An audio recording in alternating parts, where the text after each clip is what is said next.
What's up, everybody? December 15th. I am so excited for this. So the next big production that we're working on is a stage play called Termination Fee. It's going to be a film too, but it's going to be a stage play. We're hoping to take it to Edinburgh in 2025. And here's the really cool part. On December 15th, 7 p.m., Flappers Comedy Club in Burbank, we're going to be previewing part 1 of Termination Fee. I'm going to be there. Sarah K. Godot's going to be there. Andrew Saxon is going to be there. Graham Owen's going to be there. There's going to be a night of stand-up. So some stand-up sets to open the night, followed by part 1 of Termination Fee and a Q&A after if we got the time for it. So get your tickets now, romplacone.com. December 15th, Flappers Comedy Club, Los Angeles. See you there. Episode 60, Dennis Jagard. Dennis Jagard is a musician and sound engineer. He is the singer, songwriter, and one of the principal members of the legendary skate punk band 10 Foot Pole. I grew up listening to 10 Foot Pole. One of their songs in particular is one of my favorite songs in the world. Dennis wrote it. Dennis and I get to talk about that. I tell him why the song means what it does to me and my interpretation of it, and he gives me some insider insight of the writing of the song. This is what 1000 is all about. Please welcome to the show, Dennis Jagard.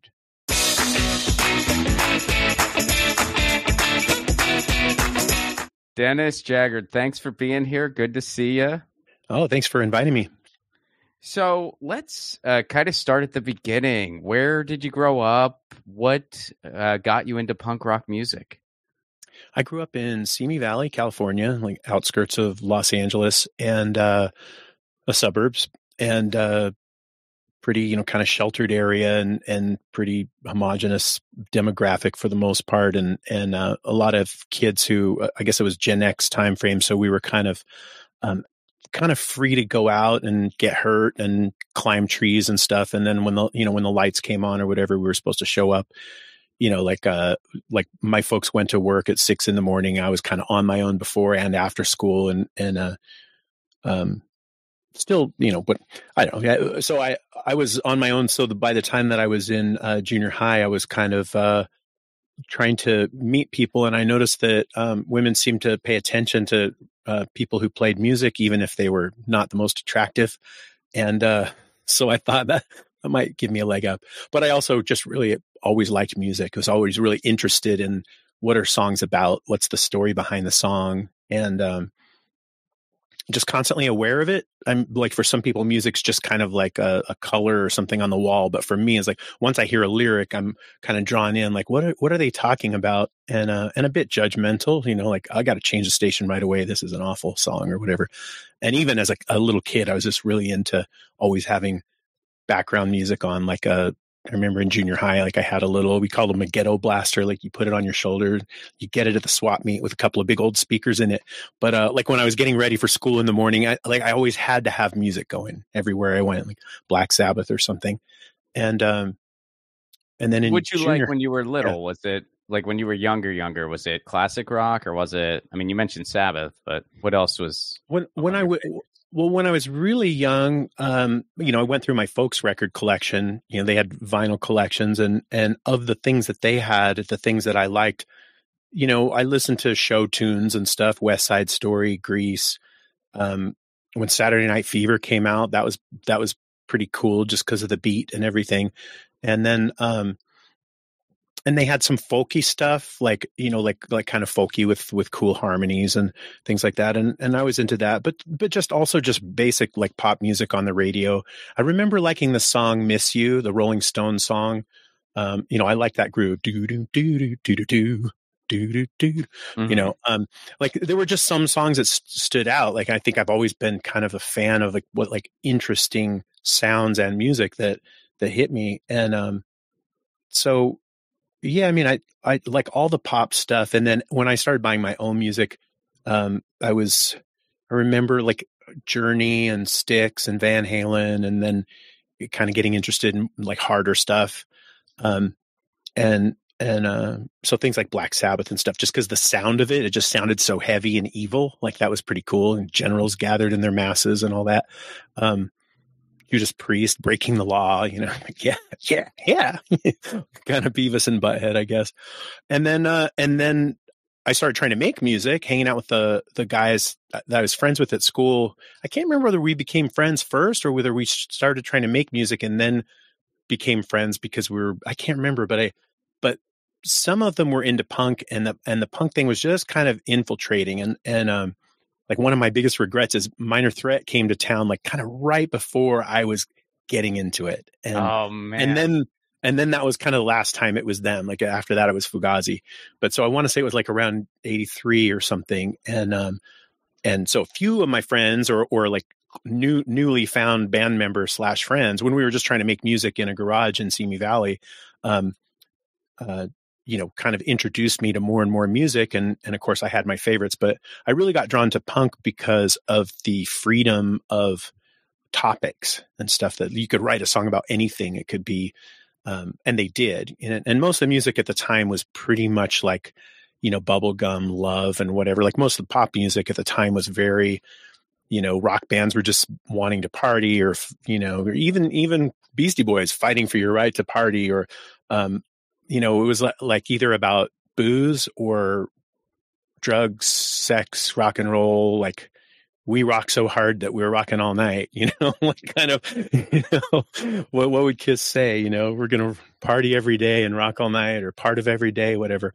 And then here's these punk bands like 7 Seconds singing a song about friendship, like trust. Like I've got this feeling, I know it's not cool to say it, but this bond we share is cool, is trust. Like song about friendship, or other random punk songs that were about political things and war and like just anything you wanted to, you could write a song about. And I just loved that. So I just started writing songs, and it took me a long time before I wrote any that I was proud of, but it was pretty, it was interesting and challenging. And like, you could never get it good enough. Like you could always improve on it. You're never there, I guess. I'm still trying to write a good song, working on it.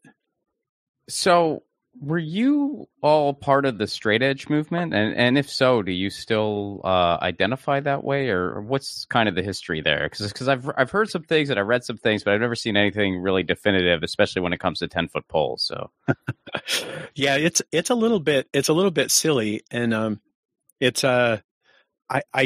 I wasn't aware that we were part of the straight edge movement. I mean, I was raised in a religious household, and it was very much like, I was raised Mormon. So it was like, we didn't even drink caffeine. It was like my mom got mad if the neighbors tried to give me Coke. It was like Coca-Cola.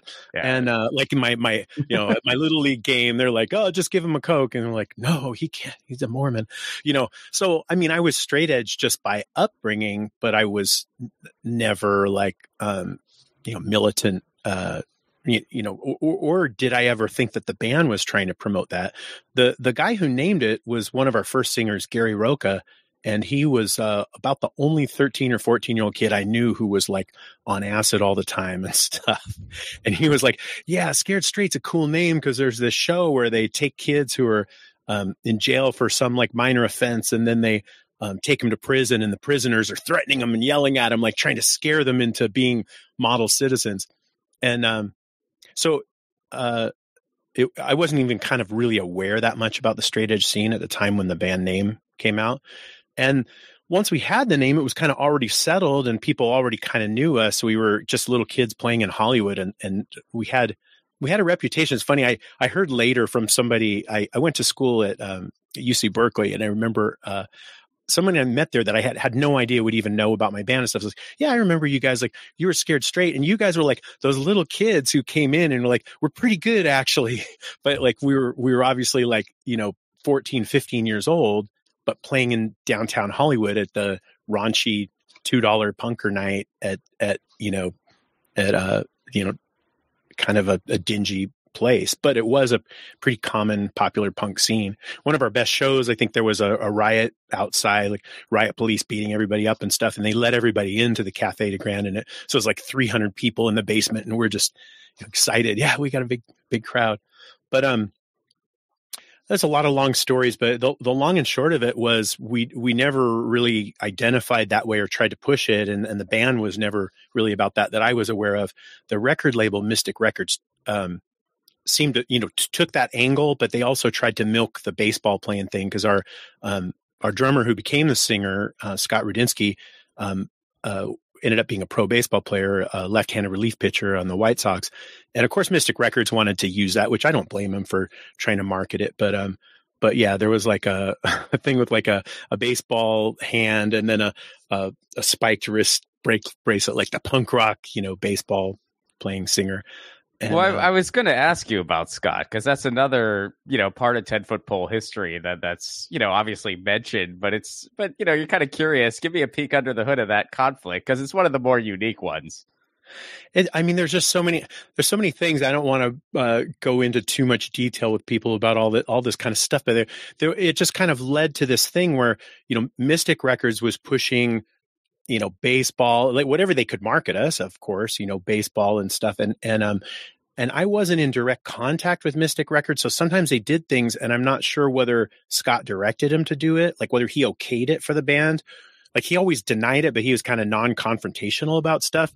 So for example, so in 1985, we went on tour with a little EP that I was real proud of, a 9-song thing called Born to Be Wild. And that was like the record that we made. It had the artwork we wanted, and we went on tour, and the tour ended a little short. Our equipment and our gear and car got stolen in Pittsburgh, Pennsylvania.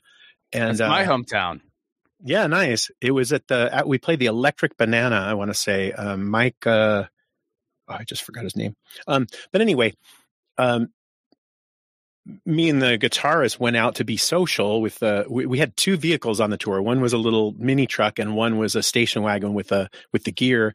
And me and the guitarist decided to be social that night, which is somewhat unusual for me, not for him, but it was still fun. But when we got back, the vehicle was gone when we went to get our stuff out of it. And apparently it was kind of like right on the edge of the projects, and it happened several times. So it was kind of one of those things that people were like, dope. Well, another, punk band lost their stuff.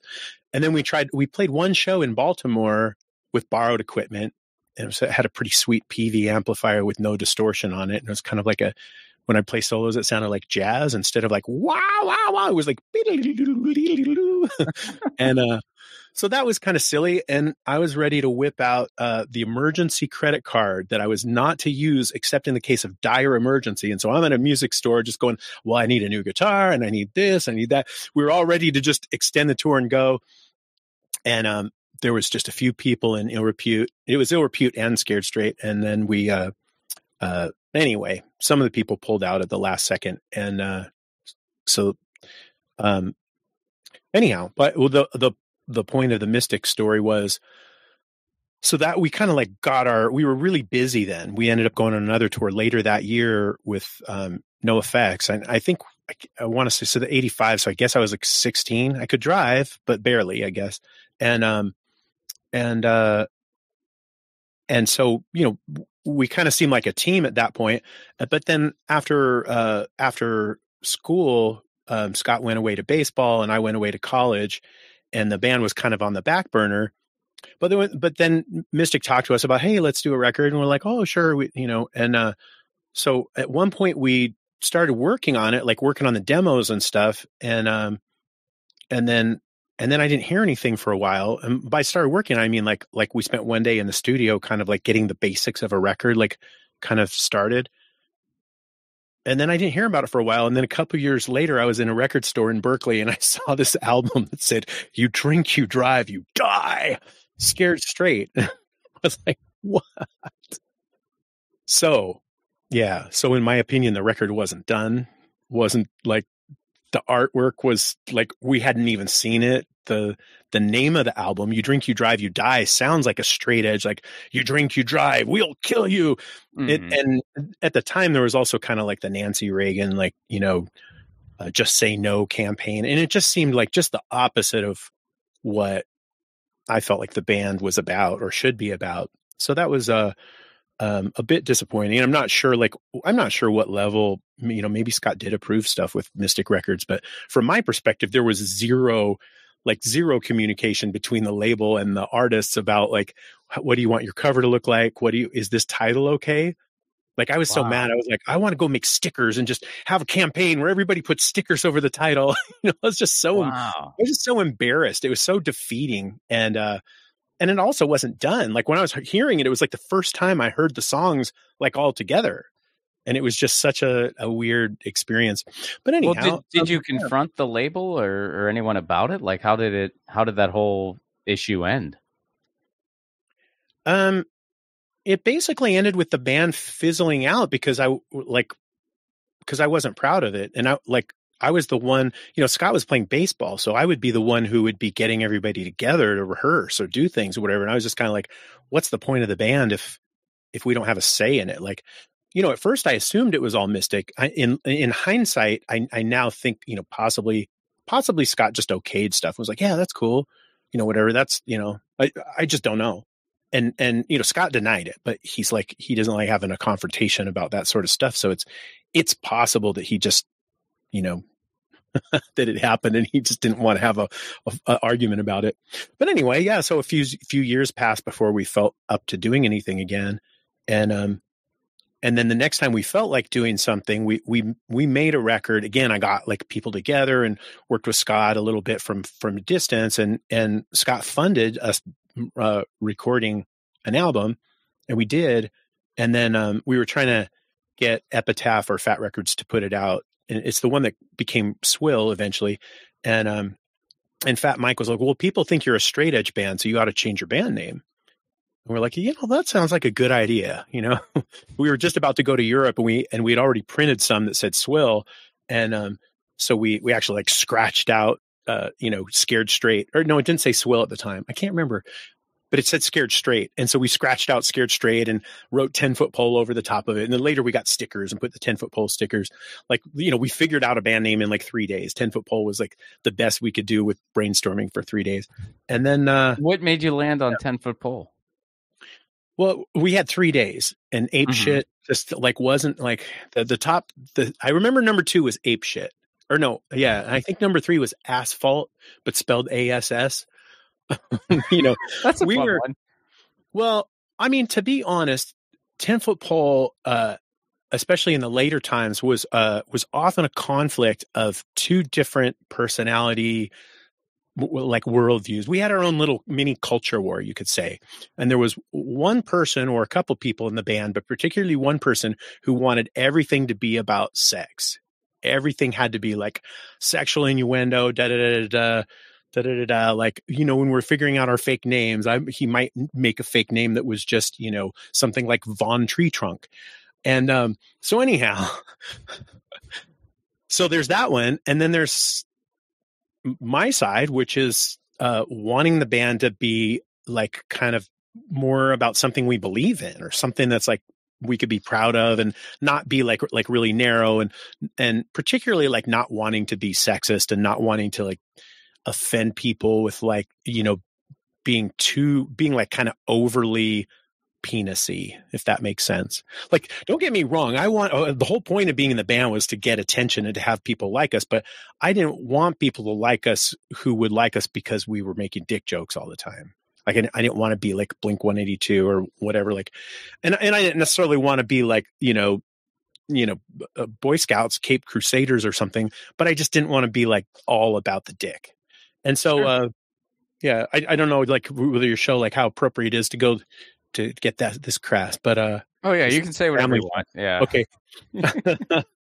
But anyhow, so 10-foot pole, I actually brought in the name, and the reason I brought in the name was because I thought the other camp might like it because of the obvious huge metaphor, but I liked it because there was the whole cliche, like I wouldn't touch that with a 10-foot pole, and it just sounded like it had more meaning behind it than just giant phallus. So it was basically my way of giving up, but without, like kind of placating, trying to build a compromise, so the sexual innuendo guys could be happy, but we didn't have to be like just all about, everything be 100% about that stuff. And, yeah. And what was second place? Ape Shit. Ape Shit was number 2. And we weren't always going ape shit. So it was like kind of a cool name, but I don't know. Somehow 10-foot pole won, and I just stuck with it. And so for whatever reason, like a lot of people like go in like 20 different bands over the years, but for whatever reason, this band that I started playing around with one in 1982. I just kind of stayed with it. I kind of goofed around in other things, but I never really left it. Like 10-foot pole is just like a direct timeline or whatever, if you will, right back from 1982, before we were even called Scared Straight. Us in the garage is just different players coming and going, and just keep trying to write better songs, write some interesting music. And there's kind of no need to change the name. Even like on my solo project, I still call it 10-foot pole because it's all the same songs, and just so that people can find it. That's the whole point of not changing the name, was like every time you change your name, you're like, you have the time, you have a chance to be fresh, like, oh, it's a fresh band, whatever. But you also, like, all the people who already know you and like you don't know, like, won't be able to find you. You have to start a whole new marketing campaign just to build that new brand. So I just always just tried to stick with it and keep going with just the idea that at least people could find us.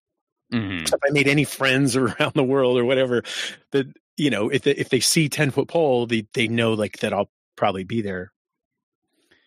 So I wasn't going to ask this, but since it came up organically, I guess I got to know now. So I grew up in Pittsburgh, and when I started going to shows, I discovered your band through Epitaph, and I noticed you guys didn't come through too terribly often. Is part of the reason why because your car got stolen there at one point? Oh, East Coast? We actually, Pittsburgh particularly was one of the cities that was harder to get into for some reason. Like we played Philadelphia like almost every tour, but Pittsburgh was a harder nut to crack. And really that all just has to do with demand. Like, people are always like, how come you never come to my town? And it's like, well, if our booking agent is in touch with a promoter who is confident that they won't lose their asses by, like, paying us a small guarantee that day, we'll play. And also, if it's not like 1,000 miles from the next promoter who's willing to do it. So the whole thing is just trying to line up, just trying to make on a map, we're going to go from here to there. Well, that's a 10-hour drive. That's a bit rough, and just try to, like, leapfrog here to there, to there, to there, to there. And some places, and some times were different for us. On the East Coast, there were times when it was, like, completely devastated. Like, nobody wanted to hear skate punk. And then other times it was like, ta-da, we've got this church and they got a basement. We're going to put shows on in the basement. And scenes would come and go in different places, in different cities. But, it's hard to compare, like, California to other places, because in California, the population is so close. Like, you could play San Diego, you could play Orange County, you could play inland, and then you could play, Hollywood, and then you could even play a little north in Ventura. You could do all those shows and they won't hurt each other if they're, reasonably small shows. And so, like, the drives between those areas, and then you could go to, well, back in the day, you could, I don't know what it's like now, but you could do Santa Barbara, you could do San Jose. Like, I just saw a thing, I can't remember what band it was, like Mad Caddies or something, just announced a thing, and they had like a dozen shows in California. Yeah. And it was like, so in that geographic area, like, your expenses are way lower if you're not trying to drive from like if I'm not sure with, on the East Coast exactly, but for us, we had a hard time booking more than a handful of cities. Like it seemed like we could always play New York and Philly, and the other ones were like rough, like, depending on, and we could always play a few places in Florida, like the State Theater, and there was usually like Orlando and sometimes Miami, but it would just kind of come and go with the trends. Anyway, so I guess, if I could say anything to people around, like, when there was some meme, like, when a band doesn't play your town, it's because they hate you personally. It has nothing to do with how much, but yeah, no, especially at our level, it has everything to do with just the logistics of, can we get there, and how much money are we going to lose, and how much pain is it to play? Mm-hmm. How hard is it to get there? So lately I've been doing solo acoustic tours, and even just doing house parties. And one reason I've been doing that is because I'm a sound engineer for other artists, like some major artists like Prince and things like that. I've done sound for. Wow. And so I can carry an acoustic guitar with me. And like it kind of started, I was doing Weird Al, and Weird Al, I'd be on tour for like 6 months or something. And when I had a day off near Montreal, my buddies in Quebec like drove me up to Quebec City and played a show. And that was kind of part of the kickoff of the whole solo acoustic thing, just the concept that I could even play a show. And so in a couple of weeks, I go to Europe doing sound for a band from Japan called Man with a Mission, and they wear wolf head costume thing. They're secret, like people don't know who they are because they're just always in their wolf heads. Oh, wow. And they do, I guess, the theme song for Demon Slayer. They do a bunch of stuff like anime and things like they're huge in Japan, but they're also just an amazing band. But anyhow, so they're bringing me to Europe for a couple of weeks, and then because I had a little gap and they were already paying for the flights, I've got the next thing up is currently it's at 10 shows, but I think we might add another one. It looks like an 11 show solo acoustic tour in Europe with my flights paid for by Man with a Mission. Nice. There you go. Perfect. So, I mean, and that's really it, is like we'd love to play. I like to play. I hate to travel. Sure. Yeah. I like to play. I hate to lose money. Like, even if I just break even like I have a family I'm supporting, like even if I just, like I did a Weird Al tour in 22 that was 133 shows. And so 10 Foot Pole toured in 23 because I had saved up some money from the Weird Al tour where I could actually gamble and invest on in-ear monitors for the band. And like, it's hard to even get 10 Foot Pole together to rehearse. 2 of my guys are in Quebec. I'm in Boise. Richie, the bass player's in Portland. Mm-hmm. So for me to get everyone together and rehearse, there's all that travel, plus where are we staying, plus a rehearsal space. And then, where's the show? And so like last year, I did solo acoustic tour, house parties, driving my van. So I was driving my van with speakers. So I'd show up to somebody's house, put up speakers, and do a solo acoustic show. And I think in Chicago, I had 4 different shows. And because they were private parties, you could do that. Like if it was a real show where it was advertised, you couldn't have that many that close together. Right. Right. But because it's just a party, so that reduced my traveling time. Like when you're traveling, especially going east, either way you go, there's that whole middle America of like, you play like Salt Lake City and then you play Denver, and then from Denver to the next show, maybe it's Oklahoma or, it's a drive. It gets very, very sparse. Yeah. Yeah. I think for me, it was, I tried to book stuff, but it was also semi last minute. So it was like, I mean, who's going to want me singing in their backyard in Kansas or something like that? Takes a lot of work to just find somebody. But we did it as Scared Straight, but that also was with the help of Ill Repute and other people who had been like putting on shows for a while.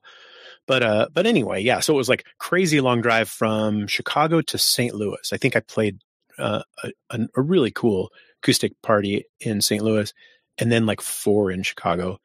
And actually, I played 2 or 3. Parked the van for a week and went and did an acoustic, an audio gig. Like I flew out and went and did it like a corporate audio gig with my, mm-hmm. and came back to my van. But so that week of the corporate audio gig paid for like probably my gas for the whole tour. Sure. Yeah. No, that's good logistics. So yeah. I want to talk to you about this. I'm not fluent in all of 10 Foot Pole's catalog, but one of your songs is among my favorite songs in the entire world. I would put it in the category of just perfect songs. And it's The Getaway. So I wanted to kind of talk to you just a little bit in depthly about The Getaway, if that's okay. So I was trying to think about this before we signed on, because I was trying to think in my head, like, what year exactly did that come out? Because I just kind of always remember being cognizant of it. But I was wondering that because I wondered, has that song been there for me through every breakup I've ever had in my freaking life? And I think it has. I think it might have been. I'm not sure. If you know the year off the top of your head, I could probably 99. No, then yes. Yeah. I'm pretty sure it's been there for every breakup. Yeah, the album release was 99, was written in 98, 97, 98, I was living in Hollywood, and I was engaged at the time. In fact, I got hitched between I was on my honeymoon when I listened to the recordings to OK the Mix. Okay. Which was late 99. So like, I guess it was September of 99. I got hitched, or no, of 98. I got hitched. And then the album came out in 99. And I'm super proud of the video. If you haven't seen the video, your moniker there mentioned comedy, so if you haven't seen the video, you should watch that. It has some guest appearances, and it's a spoof of an action film trailer. Mm-hmm. And we tried to use so many locations that would have made the first goal was to make it look like a real movie, and then in hopes that we would also have a hit and that people would demand that there be a movie and that we'd star in it. You know how like Stallone, like supposedly, like, you know, he wrote Rocky, and then he wouldn't sell it to him unless he could be the actor. Be like, right. You got to make The Getaway the film. You're like, well, I have to be the actor because, you know. And then that would launch, you know, the band's career as actors. But things didn't go exactly as planned, but it still was a pretty cool video, I think. And what did you want to know about I wanted to know. So the lyrics, like, I wanted to know. I mean, I feel like there are so many layers to those lyrics where it can just be taken. I mean, obviously, there's just the most on the surface interpretation where you are telling a story, but you know, like I said, like it's also the perfect breakup song. It's also the perfect song of, right, you know, coping with the pain. And also, like, I'll tell you a little bit about me. I've struggled with anger my entire life. I've struggled to control my temper my entire life. I've been in anger management. That song really touches my soul. That song really, like when I feel something where it's like I would give anything to take this back, but I can't. Nice. And, you know, I had to, you know, if I had another chance, I'd take it. I felt that way maybe too many times in my life, but, you know, all you can do is just get back up and try harder.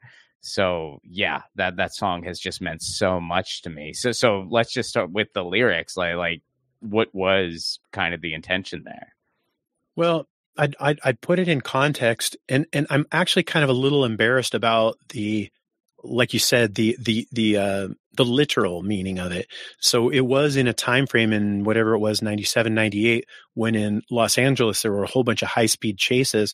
And also I rode motorcycles a lot through the cities of like San Francisco and LA and stuff. And so it was kind of like, well, at least in San Francisco, like if you saw that a car was doing a U-turn and following you, there was a good chance you could get away before they kind of caught up.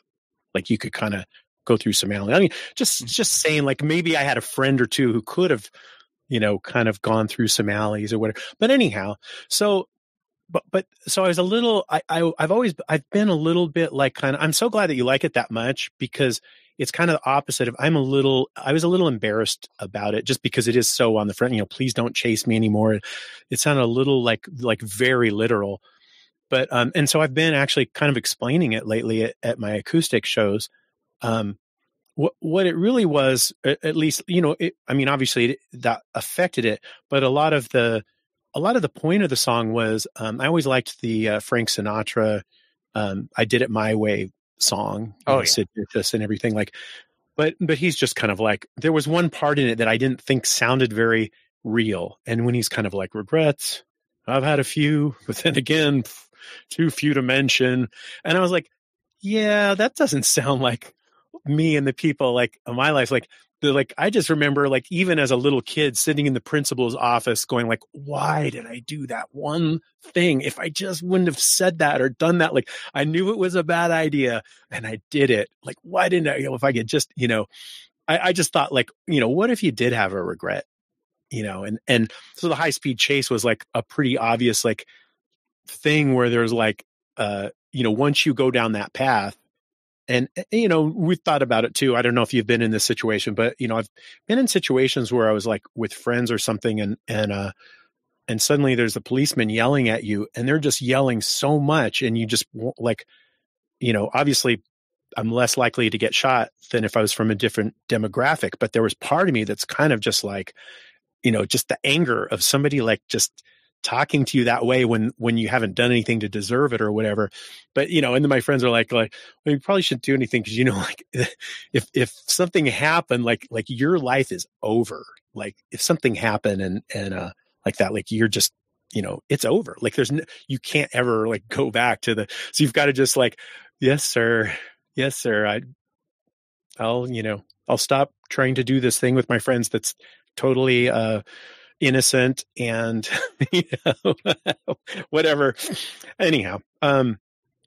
So it was basically, just kind of a mind thing of like where if somebody did have a regret, where that could go and how that one decision could change your whole vibe. Have you heard the acoustic version of it? I kind of stretch out the chorus. I don't think I have. I gotta find that. Yeah, I don't think I have. I've seen some live versions of it on on YouTube and stuff, but it's always been your full band. It's always been 10-foot pole, which I've never gotten to see you guys live. I changed the song. I added I not that much, but basically, could I do it for you? I probably could, but it would be better if you just look it up probably because I'll get nervous and screw it up. But basically, I extend the chorus instead of just saying the getaway once. I kind of say it a few times with the music changing under it, and it kind of gives it a lot more pathos. I think like it kind of like really hangs on that, and because it's the acoustic version, it's got more pathos anyway. But so the acoustic record is called Simmer Down. And on the record Simmer Down, there's an acoustic version of The Getaway, which is also has cello in it, which has really turned out pretty cool. It's like a whole orchestra of cello. And there's a whole story behind that, but I don't want to bore you guys. I could go down these tangents and just keep talking about things and never get to the point. But Simmer Down was the first record that I engineered and produced on my own. And that song turned out particularly fun because the cello ended up way above my expectations. Like I had a cello player do it, but instead of it just being one player, he wrote these different harmonies and other stuff. And I kind of turned it into a whole like orchestra of cellos at different parts in the song. That's so cool. I'm so proud of it. Yeah. I would give that a listen. And if you have space to put a clip on this, like even if you just put a clip of that for a second in the chorus to understand what I'm saying, that's pretty cool. Yeah, no, I mean, I can also tell you, maybe once a year I'll do a show where I just do covers of songs I like, and one time I did do The Getaway. I can't. I mean, I don't know. I don't think I did it justice, but I had fun with it, and it was from the heart because I just love that song so much. But I did I did do my own rendition. I had to cheat some because I couldn't do all the chord changes, and I had to tune down because I can't sing that high. But yeah, well, so what made you decide to kind of switch the gears, especially when you kick into, I thought they were so full of shit, I guess it's time to pay. I mean, how that sort of builds up was just such a perfect crescendo. Did you know it was that way when you finished the lyrics, or how did that come to life? I'm not, that was so long ago that I don't remember that moment. I would say that I love doing that acoustically because I have more dynamics than with the band. And because it can go from like it starts super soft, and then on the I had to make a choice, I made it, on that part I'm like kind of digging in punk rock, like da da da da, and then on The Getaway it gets more like kind of wistful while the music underneath it changes. And yeah, I would say that that's kind of the climax of the song. It's like, at least lyrically, it's kind of, and that is the moment where I try to turn it into not just like I'm in this moment and da da da da, but kind of the whole life synopsis. I mean, because it is. I mean, ultimately, like if you really were in a car chase and there's helicopters, like there's a good chance you're done. Like if not dead, at least like spending the rest of your life in prison. So like it was kind of meant to be kind of like a summary of life, like when you're the flashbacks of your life as you're like about to die, basically, like just going through like, and just be like, I always, Now it's time to pay. I mean, yeah, dude, I've run out of chances and all I can see is the wall. I mean, that song bleeds, dude. Like that song bleeds. Nice. So how has being in a band evolved? And take that question first of all for you, and then just kind of in general, things you've observed being around music for a long time. For me, it's evolved with my thinking about things. There were, it started out as just like, oh, I'd like to learn how to play. Oh, I'd like to not embarrass myself playing in front of people.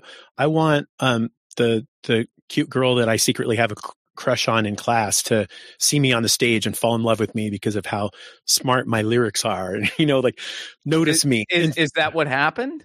No, I mean, not particular. Well, actually, yeah, I did meet my wife. Not exact, I mean, yes. Yeah.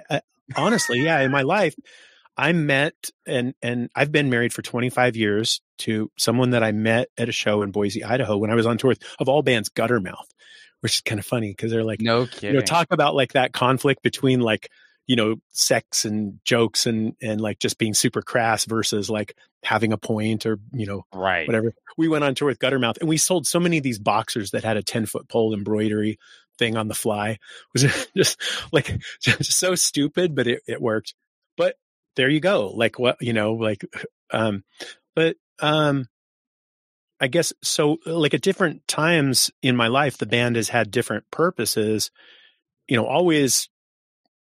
And sometimes stepping completely away from it. Like, oh, I just have zero energy for this. This is such a huge risk, huge expense, and not enough pay back. And I don't mean money pay. I mean like not enough gratification to make it worth the effort. And then other times I've been really like focused. And that's one cool thing about music, or I think making art in general, is that you can take breaks. And then when you're feeling passionate, you work on your stuff and you build a portfolio, whether that's music or drawings or, something that you do. The more you do it, generally, the better it gets. But also if you're passionate about it, then you're going to do it more. And it's certainly not, life is such a weird thing from a financial perspective. Like there's not only no guarantee of money coming, it's basically a huge investment in something that's like a vanity project, hobby, or just a random goal. Like I want to write a great song. I love songs that make you just listen and go like, wow, and feel connected, or like you said, speak to you in a different way. And to me, that's just such a cool thing to aspire to. And so, but then other times in my life, like things are falling apart too much to where I just have to focus on like, how am I going to pay for my kids' braces or something, and just have to shift focus. And so at different times in my life, like at first it was just kind of like, oh, let's, impress the ladies, like stand out from the crowd some other way than being obnoxious, or like, how are people going to notice me? Like, competition, what do they call it? Sperm competition in the animal kingdom. Like every single animal, like evolution is based on competition. Like, are you going to be able to like have a worthy mate and have your offspring survive for generations? And then, and then it was kind of like, we did pretty well in different situations. And then all of a sudden it was like, this is so fun. And we have enough interest that we should do this. Like, let's do this for a living, and that was like, at that point we had to kick out our singer because he was a baseball player for a living, getting millions of dollars to throw a ball around. Like what an amazing life. And, but we didn't have that. Our like main goal was just, can we tour around and have people care about us enough to show up and, come to our shows. And he was in a summertime sport too, which probably made it even more hard as a band. Like maybe if he was a hockey player, it could have maybe worked. Like, or if they had a shorter season. The thing was, right? Baseball had the whole spring training and then this huge season. I can't remember how long he had off. Maybe it was 3 months. It's a lot more complicated than this, but it ultimately came down to, I can't remember what, we basically had an ultimatum at the end of the day. And it was like, and it basically came down to like, I can't keep these guys here working, preparing for the time that you come home, unless we're sure that we've got, I can't remember if it was 2 weeks or 3 weeks. like I think it was just 2 weeks of touring a year. Like for me to get these guys to commit to 11 months of preparation, basically, like rehearsing, writing new music, being ready, like me keeping a band together. It's kind of like a relationship with no sex. Like the shows are like, that's the payoff. So if you're like, you got a girlfriend, but you never have the physical part of it, it's like, what's the point? And it's the same thing with the band. How do I keep a band together for 11 months if we don't have at least whatever 2 or 3 weeks of shows we could look forward to? And he couldn't, whatever, he couldn't commit to it. So, we went to the next thing of us trying to do it on our own. And was it a cordial parting of ways, or? I tried to make it cordial. We had just gotten like a big offer to open for a few things that happened at the end of our first European tour. The end of the tour, it kind of fell apart, and he went home early and canceled the rest of the shows. And when we were in Prague, people were trying to talk us into playing a show without him, and we almost did, but we didn't because I didn't really know the lyrics. And I was like, well, I don't want to play a show without a singer. That's just silly. But it kind of planted the seed of like, okay, this guy's not always going to be around, because here we are, the whole band sitting there. We've got a show, but he left because things weren't, going well. Like, and I don't blame him for leaving. He was a pro ball player, and we had like 5 days without a show or something. But for us, it was no big deal because staying in Prague was like $5 a night or something to stay. Like back in the day, it was like crazy cheap. Like beer was 5 cents. And, so my guys were like, wow, for $1, I can get 20 beers. Yeah. They're like, this is heaven. So anyhow, so the Offspring had just, given us a big offer to open in front of like, huge crowds all over Europe. And the baseball strike was on, but we couldn't do it because he was like, well, as soon as the strike's over, I got to be right there in training. And we were just kind of like, oh, and so all those things kind of added to where like we just decided that was the direction to go, like to find a new singer. It wasn't even, we didn't know at the time it would be me. And we just wanted to be able to get out on the road. And so we were on Epitaph Records, and to try to make it cordial, as you mentioned, I talked with Brett. We went into and met with Brett and said, we'd like to do this all the time, but obviously we can't with Scott. So we'd like to get a new singer. But what if, could you, to make this easier on us, sign a new project with Scott as a singer, and maybe we'll be the backup band, but it'll be a different name, and that's basically how Pulley came to be. Except that even though we offered to be the backup band, he was like, hell no, I'm not playing with you guys anymore.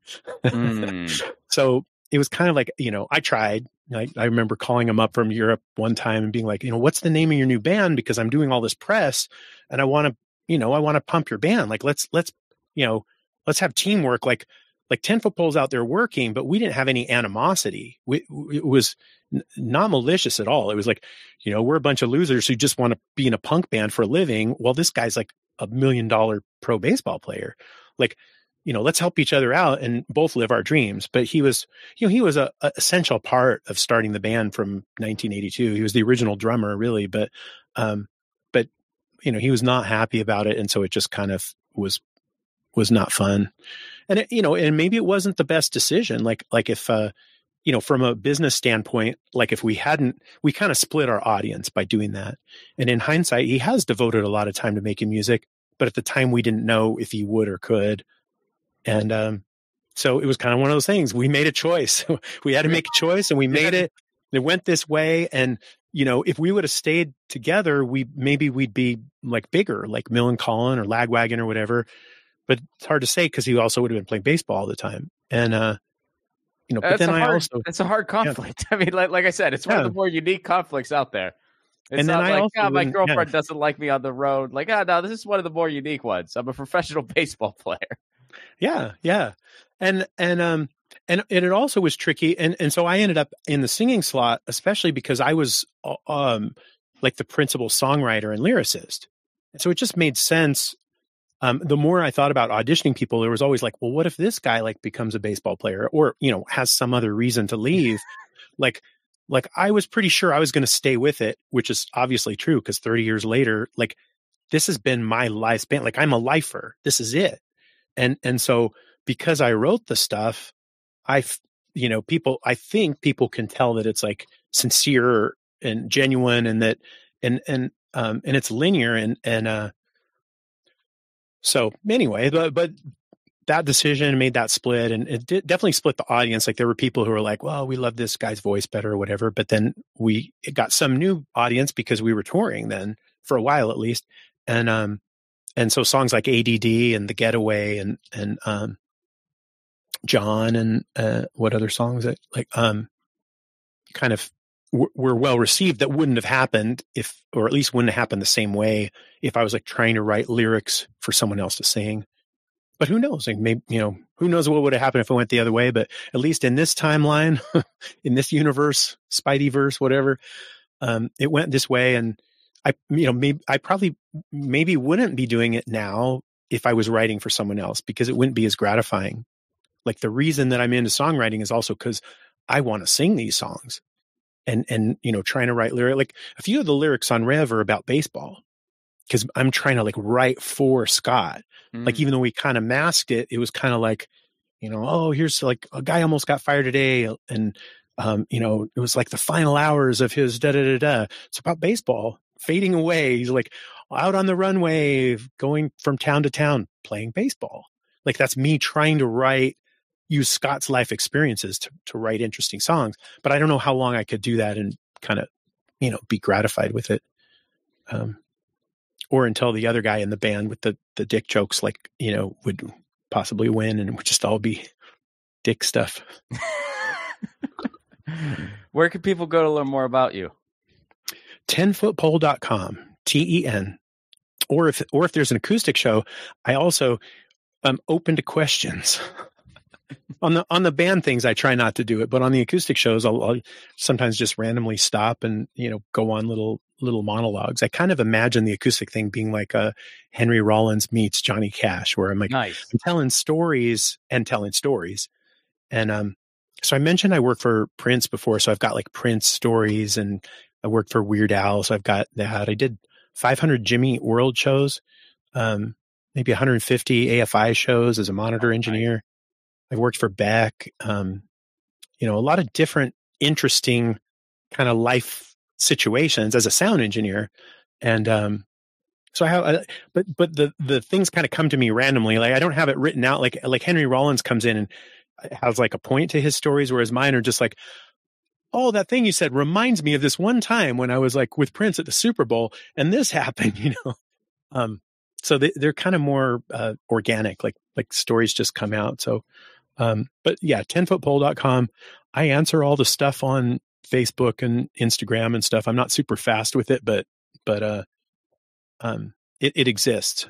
I try to do, some of the other stuff, but Facebook seems to be the one that's the easiest to kind of monitor a little bit and respond to people within a reasonable time. Dennis, thanks for doing this.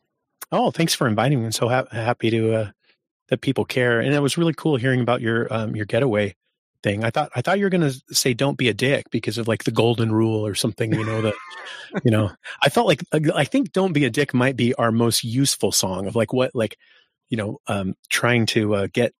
If there's a message you could tell people, what would it be? And then so I wrote it in a song, and it's basically the golden rule of like treating other people how you'd like to be treated. But of course, being 10-foot pole, I had to say, don't be a dick, dick. And it's so great. Like on the last tour, recently I was doing a solo acoustic tour with Joey Cape. Well, not with him, but like supporting Joey Cape. And there were big enough audiences to where I was like actually getting like half the room to do like the little dick, dick. And then the other half to sing along with me on the long dick. So like, don't be a dick. So I'm like, okay, you guys be the big long dick. You guys be the short little dick.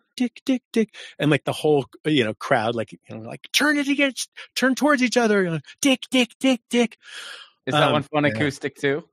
Oh yeah. It's acoustic. That one's electric and acoustic. And, but who's going to argue with that? Like, it's basically like the mantra of just, be nice. Like life is better if you're not mean to each other. that's especially in the modern age, that's just been kind of like, because the more dickish people are, it's like it comes back at them, and then they're like, "Oh, you hurt me, I'm a victim," and it's like, just if you're just kind of like do a little restraint and like kind of look out for each other a little bit, the end result is so much better for everybody.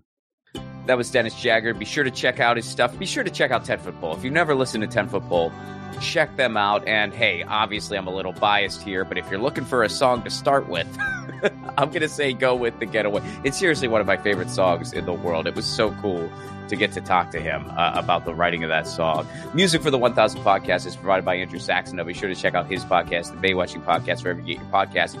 Please leave us a 5-star review, would you? This is still a very new show. Every 5-star review really, really helps us along. And if you want to support the show on the sustainability end, you can do so over at patreon.com/Ron Placone. For a give what you can level, you get all kinds of cool perks. You get full streams not available anywhere else, full stand-up sets not available anywhere else. We do a bonus podcast between Drew and myself, insider insight into a documentary that I am working on, all for a give what you can level. We got a really cool community going on, patreon.com/Ron Placone. All right, we have crossed another threshold, number 60. I guess 75 is the next one, depending on how you look at it. Really, I think 100. I think after it's like 100's the next sort of. It's like 50, and then it's like, well, 60, that's another decade, and then it's like, well, 100. That's going to be the milestone. All right. Happy official fall sort of winter season. We'll see you next week. Peace. Hey guys, Ron Placone here. Take your own 1,000 challenge. No, you don't need to interview 1,000 people, although if you want to do that, go for it. Your 1,000 challenge can be whatever you want. Maybe you want to call a friend out of the blue once a week. Maybe you want to read a book every month. Maybe you want to start a different garden every season. I guess that might be dependent on where you live. Look, the point of the challenge is taking on an endeavor that enriches your life in some way, and it can be measured. And then, of course, you do it regularly. That's what 1,000 is doing for me, and hopefully for you too. The main reason for this podcast and every podcast I've ever done is to build community. So take your own challenge. Then join our Facebook group. It's called 1,000 What's Your Challenge? ? That's 1,000 What's Your Challenge ?